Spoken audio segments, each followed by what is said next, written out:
Jatrabari circuit হাউসে দেশি বিদেশি চক্রান্তকারীদের হাতে শাহাদত বরণ করেছিল তাকে স্মরণ করছে এবং সাথে সাথে যে স্বাধীনতার যে চেতনা স্বাধীনতার যে চেতনা নিয়ে আমাদের দোসরেরা পূর্বসূরীরা যুদ্ধ করেছিল সেই চেতনাকে ধারণ করা আগামী দিনে বাংলাদেশের স্বাধীনতা সার্বভৌমত্ব গণতন্ত্র রক্ষার সংগ্রামে দেশনেত্রী বেগম খালেদা জিয়া এবং তারুণের রহমান তারেক রহমান নেতৃত্বে যে সংগ্রাম যে যুদ্ধ চলছে সেই যুদ্ধে চূড়ান্ত বিজয় অর্জন পর্যন্ত আমরা রাজপথে আছি ইনশাআল্লাহ থাকবো।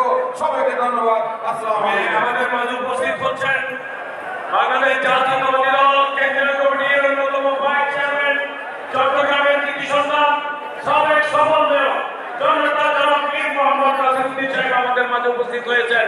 ওনাকে আমরা অভিনন্দন জানাচ্ছি। ওনার নির্ধারিত মঞ্চে উনি বসে পড়বেন। এখন আপনাদের সম্মুখে বক্তব্য রাখবেন বিএনপি অন্যতম সদস্য জনাব মোহাম্মদ কাদের চৌধুরী। মোহাম্মদ কাদের চৌধুরী বিসমিল্লাহির রহমানির রহিম।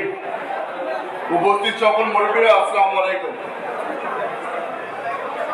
বহুদিন পরে আপনাদের সকলে আমরা একটু দিশেহারা হয়ে যাই।